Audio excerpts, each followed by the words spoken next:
अनाथ लड़का, 3 अपाहिज जानवर और दया का ऐसा फल जिसने राजा की नींद छीन ली।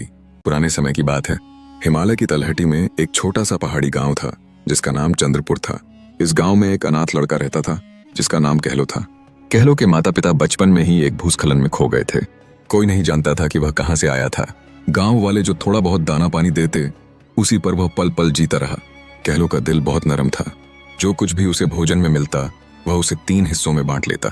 एक हिस्सा एक घायल गिलहरी को, दूसरा हिस्सा एक बूढ़े कछुए को और तीसरा हिस्सा एक अंधे कौए को दे देता। बचा हुआ वह खुद चख लेता। इस तरह कहलो बड़ा होता चला गया।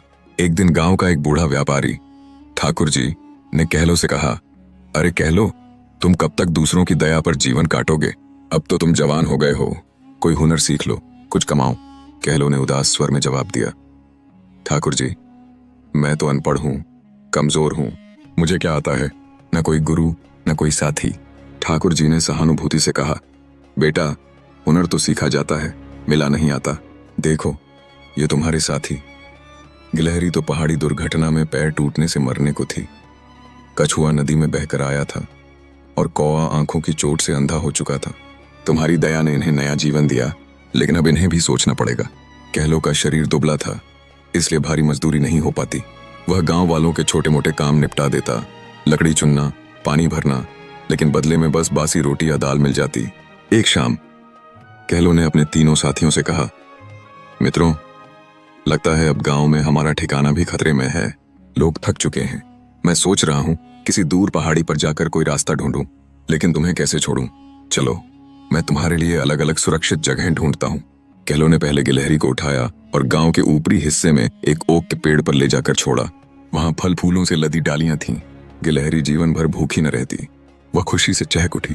अचानक वह इंसानी आवाज में बोली, सखा, तुमने मेरा पेट भरने का इतना सुंदर इंतजाम किया, अपना ख्याल रखना। कहलो दंग रह गया। तुम बोल सकती हो? गिलहरी ने कहा, हाँ दोस्त, हम तीनों तुम्हारी हर बात सुनते समझते हैं। जब भी बुलाओ आंखें बंद कर याद करना, हम हाजिर। कहलो की आंखें नम हो गईं। ठीक है, बस स्वस्थ रहना। फिर कहलो कछुए को लेकर नदी किनारे की एक गहरी खाई में ले गया, जहां चट्टानों के बीच मीठा पानी का सोता बहता था। मित्र, यहाँ तुम्हें ना सूखा पड़ेगा ना खतरा। कछुआ बोला, धन्यवाद सखा, तुमने हमें कभी भूखा न सोने दिया। याद रखना, मुश्किल में बुला लेना। कहलो ने सिर झुकाया। आखिर में कौए को वह पहाड़ की चोटी पर एक पुरानी गुफा में ले गया। यहाँ शिकारी नहीं पहुंचते। कौआ काऊ काऊ की बजाय बोला, शुक्रिया मित्र, हम तुम्हारे साए में ही जिए। बस दिल से पुकारना, हम उड़ आएंगे। अब कहलो सोचने लगा, मैं तो खाली हाथ हूं, क्या करूं? तभी उसे एक घुमंतू जड़ी बूटी वाले बाबा की याद आई। वह उनके पास पहुंचा। बाबा जी, क्या आप मुझे कोई काम सिखा देंगे? बाबा ने कहा, बेटा, मेरा धंधा खतरनाक है। जड़ी बूटी तो पहाड़ों में छिपी हैं, जहरीली हैं, पकड़ने में जान पर बन सकती है। कहलो बोला, बाबा, डर कर भी तो जीवन व्यर्थ है, सिखाइए ना। बाबा मान गए। कुछ दिनों तक कहलो ने कोशिश की, लेकिन उसका दयालु मन जड़ी बूटियों को उखाड़कर बेचने को तैयार न हुआ। एक दिन अकेला जंगल में गया, एक दुर्लभ जड़ी पकड़ी, लेकिन दया आ गई। इसे तोड़ूं तो यह मर जाएगी।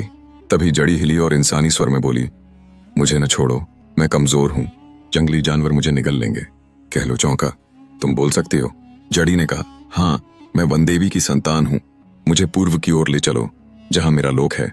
कहलो जड़ी को सावधानी से उठाकर पूर्व की खाई में उतरा। एक चमकदार गुफा मिली। जड़ी बोली, मेरी जड़ पकड़ो और अंदर सरक आओ। अंदर पहुंचे तो एक हरा भरा वन लोक था। रंग बिरंगे फूल, झरने और एक चमकीला महल। जड़ी ने अपना रूप बदल लिया, एक सुंदर युवती का। मैं वन राज्य की राजकुमारी हूँ, तुम्हारी दया ने मुझे बचा लिया। आओ, राजा से मिलो। वनराज ने कहलो को आशीर्वाद दिया। तुम्हारा शुक्रिया, हमारे लोक में रुको, मेहमान बनो। कहलो कुछ दिनों रहा। वनराज उसके स्वभाव से प्रभावित हुए। उन्होंने अपनी इकलौती बेटी मालती से विवाह करा दिया। मालती के बाल हरे भरे जंगल जैसे लहराते थे, इतने घने कि कोई उन्हें देखकर भूल ना पाता। विवाह के बाद कहलो ने कहा, मालती, अब हमें अपना आश्रय बनाना चाहिए। मालती बोली, ठीक है, लेकिन पिताजी से विदा लेते वक्त उनसे वचन लो कि जो मांगोगे देंगे। फिर उनके गले की जादुई अंगूठी मांगना। वह अंगूठी चमत्कारी है, घर गृहस्थी बना देगी। वनराज से विदा अगर आप होते तो क्या करते?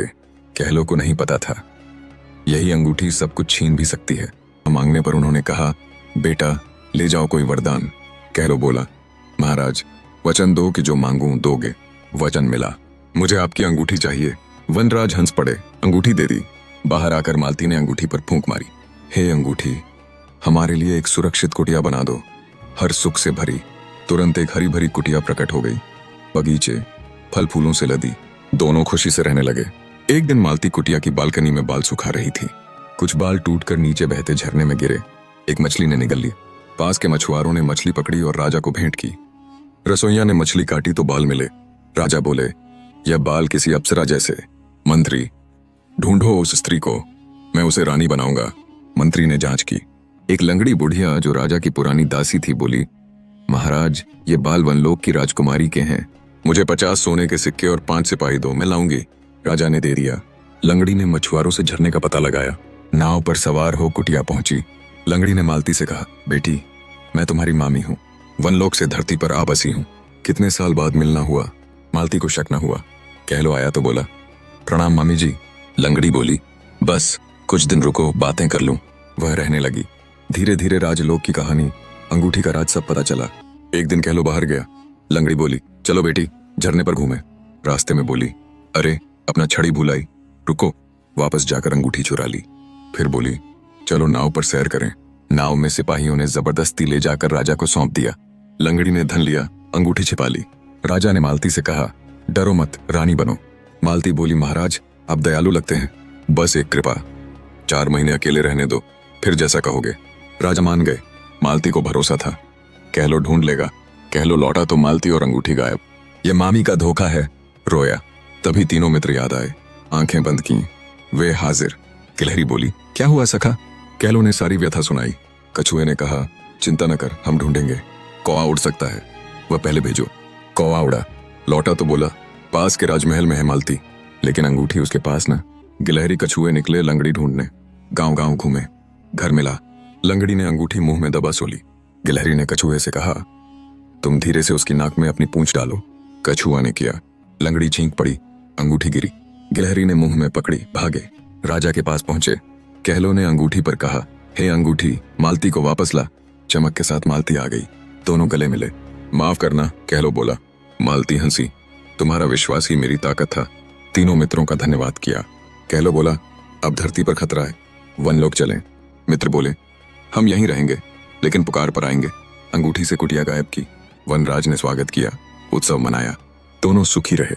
राजा को धोखा पता चला, लंगड़ी को सजा दी। धोखेबाजों को कभी ना छोड़ना। नैतिक दया का फल कभी व्यर्थ न जाता। सच्चे मित्र मुसीबत में ही पहचाने जाते हैं।